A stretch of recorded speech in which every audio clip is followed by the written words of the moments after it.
Hello dear students. इस tutorial से हम क्लास 9 की जो पॉलिटिकल साइंस की बुक है डेमोक्रेटिक पॉलिटिक्स फर्स्ट, उसके चैप्टर एक्सप्लेनेशन सीरीज की शुरुआत कर रहे हैं। Chapter 1, what is democracy, democracy क्या है, वाई डेमोक्रेसी, और सिर्फ डेमोक्रेसी ही क्यों, और इसका एक ओवरव्यू यहाँ दिया गया है। तो आगे बढ़ने से पहले हम थोड़ा सा डिस्कशन कर लेते हैं कि कोई भी कंट्री हो, कोई भी नेशन हो, तो वहाँ पे गवर्नमेंट तो होती है जो उस देश का शासन चलाती है। और एक कंट्री में कई गवर्नमेंट्स हो सकती हैं, स्टेट गवर्नमेंट्स हो सकती हैं, सेंट्रल गवर्नमेंट पूरे देश के लिए हो सकती है।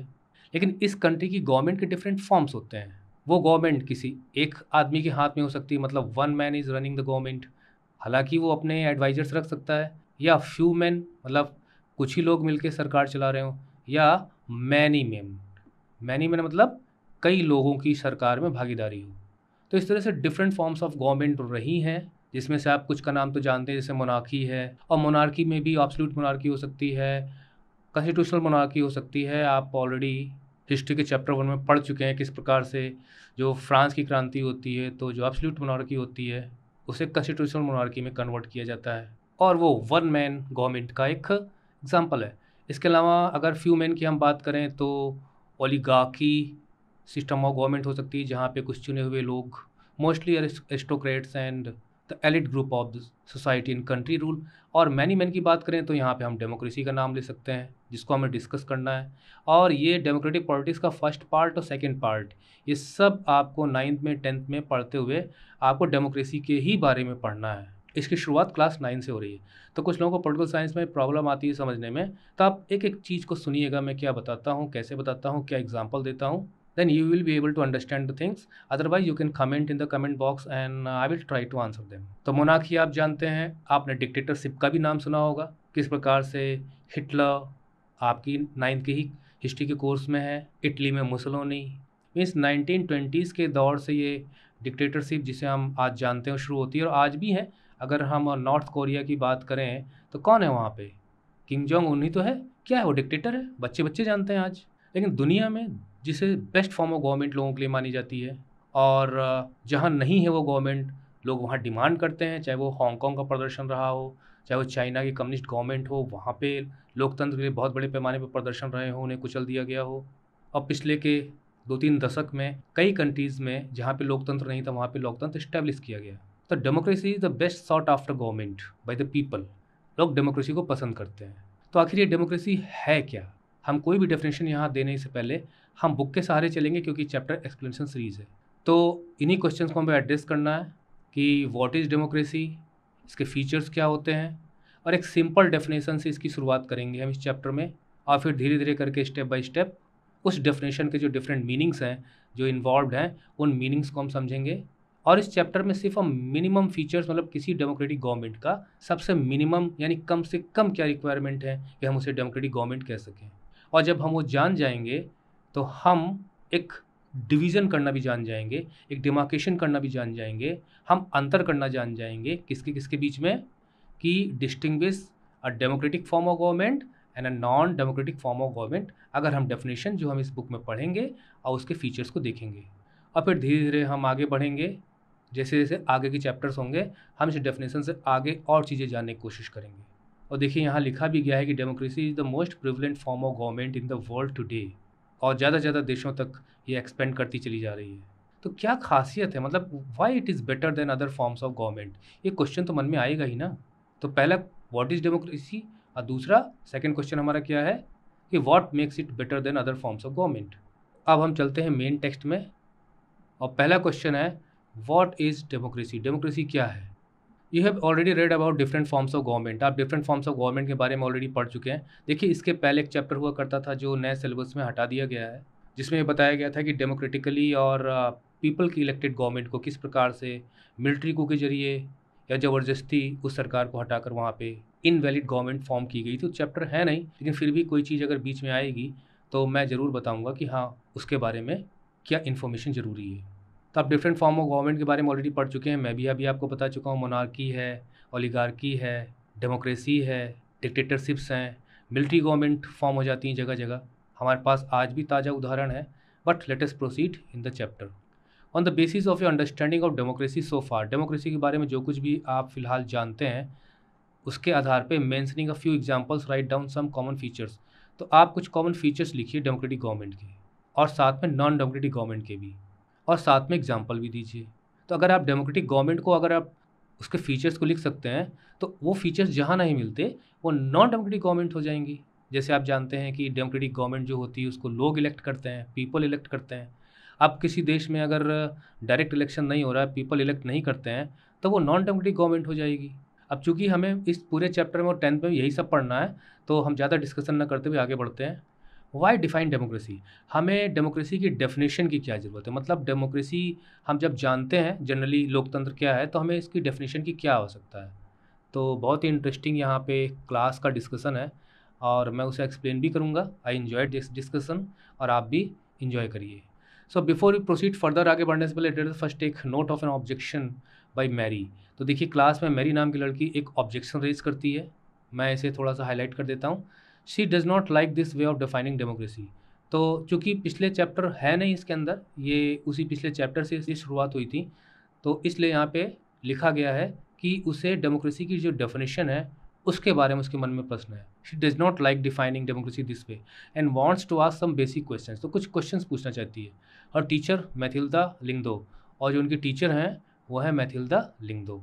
तो दो करेक्टर हो गए यहाँ पे। रिस्पॉन्ड टू हर क्वेश्चन, देखिए मैडम की, टीचर की जिम्मेदारी ये होती है कि जो बच्चों को क्वेश्चन रेज होते हैं उनके आंसर देना। तो वो रिस्पॉन्ड करती हैं और अदर क्लासमेट्स आल्सो ज्वाइन, जो अदर क्लासमेट्स हैं वो भी ज्वाइन करते हैं डिस्कशन को। देखते हैं क्या डिस्कशन है। तो सबसे पहले Mary, ma'am I don't like this idea, first we spend time discussing democracy and then we want to find out the meaning of democracy.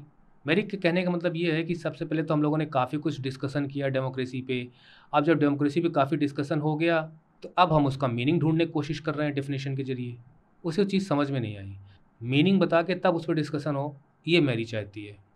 I mean logically, मतलब ठीक तो ये होता, shouldn't we have approached it the other way round. हम discussion करके और फिर हम मीनिंग ढूंढ रहे हैं, तो क्या हम मीनिंग पहले बताते फिर डिस्कशन की तरफ जाते, तो क्या ये इस तरीके से नहीं हो सकता था other way round. Shouldn't the meaning have come first and then the example, पहले मीनिंग समय बताए जाते फिर एग्जाम्पल दिए जाते। अब वो तरीका तो यही है, लेकिन बच्चों एक इंडक्टिव मेथड होता है, एक डिडक्टिव मेथड होता है, मतलब हम एग्जाम्पल्स दे के बाद में हम चीज़ों तक पहुंचने की कोशिश करते हैं। और कभी कभी क्या होता है कि हम चीज़ों को डिफाइन करके उनकी मीनिंग बता के बाद में हम एग्जाम्पल देकर उसको समझाने की कोशिश करते हैं। तो मीनिंग बता के एग्जाम्पल देंगे इंडक्टिव मेथड, और शुरू में हम आपको एग्जाम्पल दे दें, कुछ हिंट दे दें और फिर आपसे हम पूछें कि क्या है, तो डिडक्टिव मेथड हो जाएगा। तो लिंगदो मैम जवाब देती, I can see your point, मुझे तुम्हारी बात समझ में आ रही है, but that is not how we reason in everyday life. लेकिन वो कहती हैं कि मैरी, जिस तरह से तुम कह रही हो कि हम पहले डिस्कशन करके फिर मीनिंग हम ढूंढने की कोशिश कर रहे हैं, क्या पहले हमें मीनिंग बता दिया जाता डेमोक्रेसी का, डिफाइन कर दिया जाता, फिर उसके बाद हम लोग डिस्कशन करते। तो कहते हैं कि हम एक ही तरीके से अपने जीवन में आगे नहीं बढ़ सकते। We use words like pen, जैसे वो कहते हैं कि हम पेन का शब्द का यूज़ करते हैं, रेन बोलते हैं, लव शब्द का यूज़ करते हैं। अपनी लाइफ में हम नॉर्मली ऐसे ऐसे वर्ड्स का यूज़ करते हैं जो इतने ज़्यादा नॉर्मल है हमारे लिए कि हम कभी सोचते भी नहीं कि उनका मीनिंग क्या होगा, और दूसरा वाला सामने वाला पूछता भी नहीं है। Do we wait to have a definition of this words.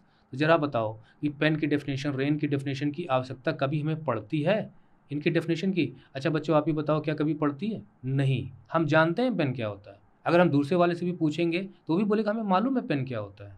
इनकी डेफिनेशन की आवश्यकता नहीं, because they are a part of our life, we have seen them, now we understand them. These words before you use them, come to think of it. अब जरा सोचो, do we have clear definition of these words. अगर हमें पूछा जाए कि pen की definition क्या है, रेन की डेफिनेशन क्या है, तो क्या हमारे पास कोई क्लियर डेफिनेशन शब्दों के रूप में है इनकी। It is only by using a word that we understand its meaning. हम सिर्फ वर्ड को पढ़ लेते हैं, सुन लेते हैं, हमें इसका मीनिंग समझ में आ जाता है। मतलब यहाँ हमें पेन की डेफिनेशन की, रेन की डेफिनेशन की आवश्यकता नहीं है। कोई कहेगा पानी बरस रहा है, तो हमें समझने की जरूरत नहीं कि पानी बरसता ये होता क्या है, बरसात क्या होती है। तो इस तरह से लिंगदो मैम अपना एक तर्क देती हैं, लॉजिक रखती हैं। और इसी प्रकार से डेमोक्रेसी भी है कि लोगों के द्वारा बनाई गई, जो स्थापित की गई सरकार है, हम भी उसे इसी तरह समझते हैं जैसे ये। तो मैरी कहती, but then why do we need definition at all. तो हमें फिर डेफिनेशन की आवश्यकता क्यों पड़ती है। Lyngdoh ma'am, we need definition only when we come across a difficulty in the use of word. हमें डेफिनेशन की आवश्यकता तभी पड़ती है जब हमें किसी वर्ड के यूज़ में, उसके समझाने में दिक्कत आती है, डिफ़िकल्टी हम फेस करते हैं, तो हमें उसके लिए कोई ना कोई डेफिनेशन तैयार करनी पड़ती है। हर एक के लिए डेफिनेशन की आवश्यकता नहीं है। We need a definition of rain only when we wish to distinguish it from say drizzle or cloud burst.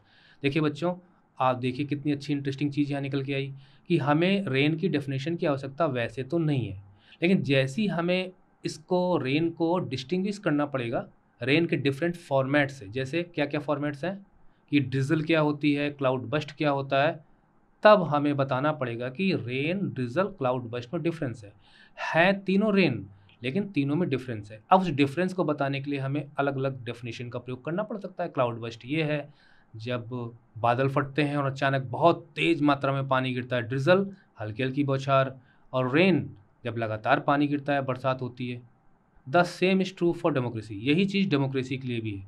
We need a clear definition, हमें क्लियर डेफिनेशन की आवश्यकता है क्योंकि लोग इसे अलग अलग ढंग से यूज़ करते हैं, मतलब डिफरेंट पर्पज़ के लिए यूज़ करते हैं। और सबसे बड़ी बात यह है कि दुनिया में जितनी भी गवर्नमेंट्स हैं, डिफरेंट काइंड्स ऑफ गवर्नमेंट्स, वो अपने को डेमोक्रेसी कहती हैं। मतलब अगर हमारे बगल में चाइना है जो कम्युनिस्ट है, राष्ट्र है, और वहाँ पे उतनी फ्रीडम नहीं जितनी इंडिया में, उसके बावजूद वो कहता है कि हम डेमोक्रेसी हैं, हम सोशल डेमोक्रेसी हैं। तो अब तो बहुत ज़्यादा ज़रूरी हो जाता है कि हमें कम से कम डेमोक्रेसी के बारे में एक डेफिनेशन पता हो, उसके मिनिमम फीचर के साथ साथ वो सारी चीज़ें पता हों जिससे हम एक ट्रू डेमोक्रेसी और एक नॉन डेमोक्रेटिक या सही मायने में जो डेमोक्रेसी नहीं है उसमें अंतर करना जान सकें। क्योंकि यहाँ पे डाउट क्रिएट हो जाता है और डाउट को क्लियर करने के लिए हमें एक क्लियर अंडरस्टैंडिंग डेवलप करनी पड़ती है। तो ये तर्क लिंगदो मैडम ने दिया कि हमें डेफिनेशन की वैसे तो आवश्यकता होती नहीं जिन वर्ड्स को हम इजीली अंडरस्टैंड करते हैं, लेकिन जब हमें अंतर करना पड़ता है किन्हीं दूसरों से, उन्हीं से मिलती जुलती चीज़ों में, तो हमें फिर डिस्टिंग्विश करने के लिए एक डेफिनेशन या उसके डिफरेंट कंसेप्ट से रिलेटेड चीज़ों को पता होना चाहिए। अब जैसे उदाहरण के लिए हम एक वर्ड लेते हैं रोड, ओके। अब हमें बताने की ज़रूरत नहीं कि रोड क्या होती है, लेकिन अभी हमें ये बताना होगा ये हाईवे है, ये एक्सप्रेसवे है, ये रूरल रोड है, ये सिटी रोड है, ये नेशनल हाईवे है, ये बॉर्डर रोड्स हैं, ये इंटरनेशनल रूट्स हैं। तो हमें फिर रोड के इन डिफरेंट फॉर्मेट्स के बीच में इनके अंतर को स्पष्ट करने के लिए हमें एक एक डेफिनेशन की आवश्यकता पड़ेगी इनके लिए। उसी प्रकार से जब कई सरकारें अपने आप को डेमोक्रेटिक गवर्नमेंट कहती हैं, तो कम से कम हमारे पास इतनी जानकारी होनी चाहिए कि हम एक अंतर कर सकें कि क्या सच में वो डेमोक्रेटिक गवर्नमेंट है कि नहीं है, ट्रू डेमोक्रेसी है कि नहीं है। और उसके बाद फिर एक और स्टूडेंट यानी Ribiang, but why do we need to work on a definition, लेकिन हमें डेफिनेशन पे वर्क करने की आवश्यकता क्या है, हम डेफिनेशन क्यों बनाएं इसकी। The other day you quoted Abraham Lincoln, oh बहुत चालाक। मैंने कहा आपने अभी एक दिन अब्राहम लिंकन की डेफिनेशन दी थी कि वो डेफिनेशन क्या थी, democracy is government of the people, by the people, for the people. वैसे ये डेफिनेशन तो आप भी जानते होंगे, कुछ नहीं तो ये डेफिनेशन आपको याद भी होगी कि अब्राहम लिंकन ने कहा था कि डेमोक्रेसी एक ऐसी सरकार होती है जो लोगों की होती है, लोगों के द्वारा बनाई गई होती है और लोगों के लिए होती है। मतलब सरकार सिर्फ और सिर्फ पब्लिक वेलफेयर के लिए काम करती है, वही उसके कोर में होता है। The principle of democratic government is to be elected by the people and to work for the people. तो भाई बड़ा चालाक है स्टूडेंट, वो कहता है मैम डेफिनेशन तो पहले से ही बनी है, आप क्यों परेशान हो रही हैं। We in Meghalaya always ruled our self. उसके बाद ये मेघालय का मतलब ये हमारे पूर्वोत्तर राज्यों की है, तो कहता है मेघालय में हम लोग अपने ऊपर शासन करते भी हैं। रूल आवर सेल्फ का मतलब यहाँ पे ये है कि हमने खुद ही यहाँ पे गवर्नमेंट इलेक्ट की है, जैसा कि अब्राहम लिंकन ने कहा है। तो हम जानते हैं डेमोक्रेटिक गवर्नमेंट हमारे यहाँ है, वी नो इट, और डेफिनेशन भी एक दी हुई है, that is accepted by everyone. और ये जो डेफिनेशन है ये भी सब लोग मानते हैं, और जो सरकार हमने बनाई है मेघालय में, हम भी उसे एक्सेप्ट करते हैं। Why do we need to change that, हमें उसको बदलने की क्या आवश्यकता है।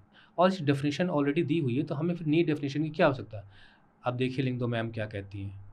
वो कहती हैं I am not saying we need to change it, मैं ये नहीं कह रही हूँ कि हमें चेंज करने की ज़रूरत है। I too find this definition very beautiful, मुझे खुद ये डेफिनेशन बहुत ही ब्यूटीफुल लगती है। देखिए बहुत ही पॉपुलर डेफिनेशन है और बहुत ही ईजी डेफिनेशन है, बहुत कम शब्दों में ये डेमोक्रेसी को डिफाइन करती है, तो ये डेफिनेशन बहुत अच्छी है। But we don't know if this is the best way of defining unless we think about it ourselves. Very nice. Ma'am ने ये कहा कि हमें कैसे मान लें कि ये सबसे बेस्ट डेफिनेशन है, मतलब हम किसी के द्वारा दी गई डेफिनेशन को बेस्ट मानने से अच्छा है कि हम खुद उसके बारे में सोचें कि क्या इस डेफिनेशन में पूरी चीज़ें आ पा रही हैं, क्या इसमें सुधार की आवश्यकता है। जो मैम ने कहा है ना, इसे जब हम आगे चैप्टर्स में बढ़ेंगे तो हम इसके बारे में जानेंगे। हमें खुद सोचना पड़ेगा। We must not accept something just because it is famous, just because everyone accept it.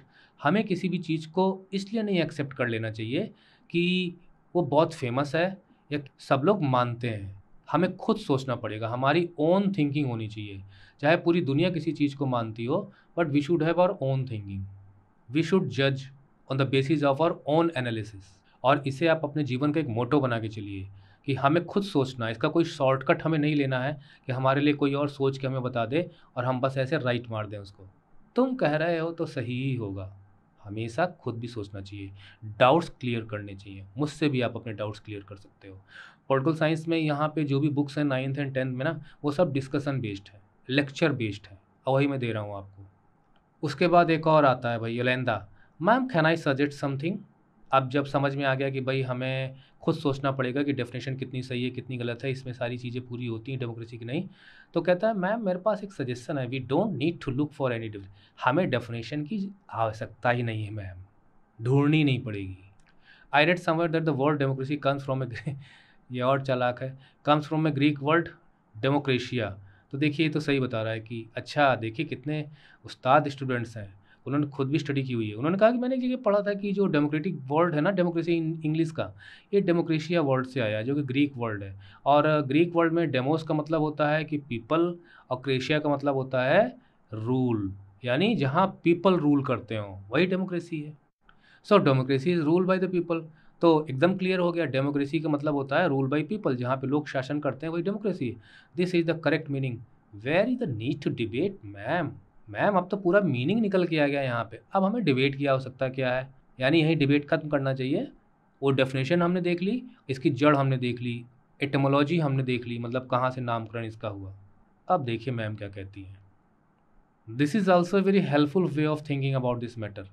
देखिए टीचर का काम होता है बहुत ही पॉजिटिव बच्चों का उत्साह वर्धन करना, to increase the students whenever they come up with their own ideas, suggestions, answers. They may not be perfect but they must be increased. वही काम यहाँ पे मैम कर रही हैं, और जो कमी उसको पूरा कर रही हैं बच्चों को तर्क के माध्यम से उन्हें मौका देनी। I would just say that this does not always work. वो कहती हैं कि बेटा ये सही है तरीका, ये भी तरीका है सोचने का कि किस तरह से डेमोक्रेसी का मीनिंग हम यहाँ निकालें, लेकिन ये तरीका हमेशा वर्क नहीं करता, does not always work. A word does not remain tied to its origin. देखिए बच्चों यहाँ ध्यान दीजिए, जो मैम कह रही हैं कि कोई भी शब्द हमेशा अपने ओरिजिन से बंधा नहीं रहता, मतलब समय के साथ साथ उसमें चेंजेस आते हैं। Just think of computers. वो कंप्यूटर का एग्जाम्पल देती हैं। Originally they were used for computing. शुरू में वो कंप्यूटिंग के लिए यूज होते थे। देखिए कंप्यूटिंग का मतलब क्या है ना, जैसे आप जो कैलकुलेटर यूज़ करते हो तो वो 1+1 है तो आपको 2 बताता है, दिस इज़ कॉल्ड कंप्यूटिंग। उसी से कंप्यूटर बना और आज भी इसका नाम है। तो शुरू में जो कंप्यूटर्स बनाए गए थे वो कैलकुलेशन के लिए बनाए गए थे। तो वही मैम कह रही हैं कि originally they were used for computing, that is say calculating very difficult mathematical sums. और वो बहुत ही फास्ट और बहुत बड़े बड़े कैलकुलेशंस कर सकता था, जो कैलकुलेटर की बस की भी बात नहीं थी। दीज वो वेरी पावरफुल कैलकुलेटर्स। हम एक कंप्यूटर को बहुत ही पावरफुल कैलकुलेटर्स कह सकते थे। बट नाउ अडेज, लेकिन आज अगर हम देखें, very few people use computers for computing सब। तो क्या कोई कंप्यूटर का यूज़ कैलकुलेशन के लिए करता है? नहीं, बल्कि हम तो कहेंगे कैलकुलेशन को छोड़ के बाकी सब काम करते हैं। जैसे दे यूज इट फॉर राइटिंग के लिए यूज़ करते हैं, आपने MS वर्ड या वर्ड पैड पर राइट किया होगा। डिज़ाइनिंग के लिए यूज़ करते हैं, फोटोशॉप है, कोरल ड्रॉ है ना। म्यूज़िक सुनते हैं, फिल्म वॉच करते हैं, गेम भी खेलते हैं। बस यही एक काम हम नहीं करते उस पे। तो बच्चों मैम का पॉइंट समझ में आ गया होगा आपको कि कोई भी वर्ड जब ओरिजिनेट होता है, लेकिन समय के साथ साथ उसके डिफरेंट कॉनोटेशंस निकल के आते हैं, डिफरेंट यूजेस बन जाते हैं। अगर हम उसे ओल्ड वे में ही समझने की कोशिश करेंगे तो हम आज उस वर्ड के जितने मीनिंग्स निकल के आ रहे हैं हम उन्हें समझ नहीं पाएंगे। Words remain the same but there meaning can change with time. Words वही होते हैं लेकिन उनका मीनिंग समय के साथ साथ बदल जाता है। In that case it is not very useful to look at the origin of word. तो मैम ने कहा बेटा हमेशा किसी वर्ड के ओरिजिन से उस पूरे वर्ड्स या उसकी जानकारी हमें नहीं मिलती है, हमें उसके अलावा भी झांकना पड़ता है। तो देखिए यहाँ पे इन्होंने डेमोक्रेसी के ओरिजिन को बताया, कहाँ से डेमोक्रेसी वर्ड की शुरुआत होती है। लेकिन मैडम ने कहा नहीं बेटा हमेशा ये काम नहीं करता, ये तरीका किसी भी चीज़ को ठीक से समझने में मदद नहीं करता। अरे जैसे स्कूल का एग्जाम्पल ले लीजिए आप, ठीक है। अब आज के 200 साल पहले अगर आप वहाँ उस समय पूछते कि पाठशाला क्या होती है, और आज अगर हम देखें कि पाठशाला क्या होती है मॉडर्न डे में, और यही नहीं 2 साल पहले जब ये पेंडेमिक कोविड का नहीं था, क्योंकि ये जो वीडियो बन रहा है तो ये पेंडेमिक के समय ही बन रहा है, उसके पहले और अब कितना चेंज आ गया है। We are studying through online classes, ये वीडियो भी आपको ऑनलाइन अवेलेबल हो रहा है, आप डिजिटल मीडियम से आप पढ़ रहे हो, फिजिकल क्लास नहीं है ये। मीनिंग ही चेंज हो गया, द वे वी स्टडी।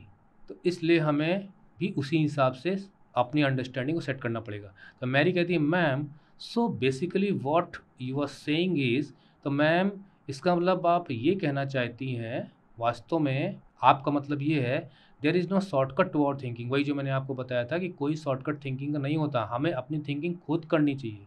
अगर अब्राहम लिंकन ने कह दिया, ये यहाँ पे इसकी जो एटमोलॉजी हमें पता चल गई, तो बस ख़त्म नहीं, हमें खुद भी सोचना पड़ेगा इसके बारे में। तो वो ये कहती हैं, और we have to think about its meaning and evolve a definition, यानी कि हमें खुद इसके बारे में सोचना पड़ेगा, इसके मीनिंग के बारे में सोचना पड़ेगा। और इसकी इवॉल्व का मतलब होता है कि आप किसी मतलब, अब जैसे आज आप एलईडी बल्ब का यूज़ करते हो, it has evolve through the bulb which was invented by Edison. तो हमें एक डेफिनेशन निकालनी होगी, मीनिंग समझने के बाद इसमें से एक डेफिनेशन हमें निकालनी होगी, इवॉल्व करनी होगी, पढ़कर समझकर। तो लिंगदो मैम कहती यू गॉट मी राइट, हाँ तुम समझ गई मेरे कहने का मतलब, let us get on with it now. चलिए हम लोग एक डेफिनेशन ढूंढने की कोशिश करते हैं। यहाँ पे एक एक्टिविटी है, let us take Lyngdoh ma'am seriously. हम लिंगदो मैम की बातों को हमने सीरियसली पढ़ते हैं और एग्जैक्ट डेफिनेशन निकालने की कोशिश करते हैं कुछ सिंपल वर्ड्स में। और यहाँ पे जो डेफिनेशन हमें निकालनी हो, पेन की, रेन की, लव की, तो ये आप करो, पेन की डेफिनेशन लिखो, रेन की डेफिनेशन लिखो, लव की डेफिनेशन लिखो। और हाँ, आप अपने फ्रेंड से भी कहो और उसके बाद देखो क्या एक ही डेफिनेशन निकल के आती है। यू विल फाइंड डिफरेंट, मतलब चीज़ एक है, डिफरेंट वेज में उसको लोग समझाने की कोशिश कर रहे हैं। क्यों? क्योंकि लोग खुद सोच कर उसके बारे में लिख रहे हैं। ऐसा नहीं कि उन्होंने पेन की डेफिनेशन इंटरनेट से ढूंढी और उसके बाद नकल करके लिख दिया। जब खुद सोचोगे तो सबका डिफरेंट डिफरेंट निकल के आएगा। हाँ, फोकस सबका यही रहेगा कि पेन क्या है। एग्जाम्पल के लिए, is there a way of defining a pen that distinguishes it clearly from a pencil. अब जैसे उदाहरण के लिए पेन और पेंसिल में, जैसे मान लीजिए अगर आपको नहीं हिंट मिल रहा है तो पेन के बारे में क्या लिखें क्या लिखें, तो आप तुरंत समझिए कि पेन से मिलते जुलते और क्या होते हैं। पेन से मिलते जुलते पेंसिल होता है। तो अच्छा, हम कुछ ऐसा लिखें कि पेन और पेंसिल के बीच में डिफ्रेंशिएशन हो सके, तो निश्चित है आप पेन के बारे में कुछ ना कुछ आपके आइडियाज़ आ जाएंगे। क्योंकि इंक नहीं यूज़ होती पेंसिल में, पेन में यूज़ होती है। पेंसिल में शार्पनर का प्रयोग होता है, पेन में नहीं होता। ऐसे आप लिख सकते हो।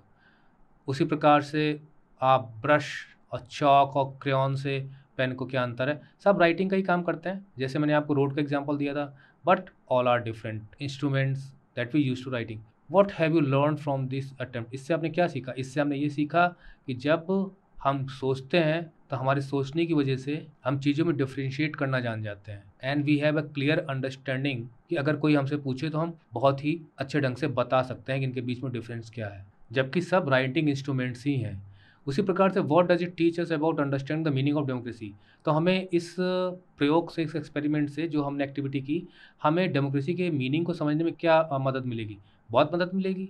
क्योंकि कोई एक देश तो है नहीं पूरी दुनिया में, they are more than 200 countries. और उसमें से बहुत से देश ऐसे हैं जो अपने आप को डेमोक्रेसी कहते हैं, बहुत से देश ऐसे हैं जहाँ पे डिक्टेटरशिप है, बहुत से देश ऐसे हैं जहाँ पे मिलिट्री का गवर्नमेंट का शासन है। तो गवर्नमेंट तो सब हैं, बट वेरिड फॉर्म में है। तो उनके बीच में हम डिफ्रेंशिएशन कर पाएंगे जब हम डेमोक्रेसी के मीनिंग को समझने की कोशिश करेंगे। अब मैं यहाँ उसके फीचर्स बताना शुरू कर दूंगा तो फिर कोई मतलब नहीं रह जाएगा आगे। लेकिन हम आगे यही सीखने वाले हैं, डेमोक्रेसी के बारे में ही पढ़ने वाले हैं। अ सिंपल डेफिनेशन, तो हम इसको काफ़ी टाइम इसी ट्यूटोरियल में हो गया, will pick up it in the next tutorial. और मैं जानता हूँ कि बहुत कम बच्चे इसको वॉच कर रहे होंगे। क्यों? क्योंकि ये चैप्टर एक्सप्लेनेशन सीरीज़ है और बहुत ही कम बच्चे हैं जो इस तरह से स्टडी करना पसंद करते हैं। क्योंकि इस तरह की स्टडीज़ आपकी पर्सनालिटी को डेवलप करती हैं। क्वेश्चन आंसर रट लेना आपको रट्टू तोता ही बनाता है। जब चीज़ समझ में आ जाती है तो हम उसे दूसरों को भी समझाने के लायक होते हैं। So okay, ending this tutorial here, your Jesus says you good bye, keep watching, keep learning.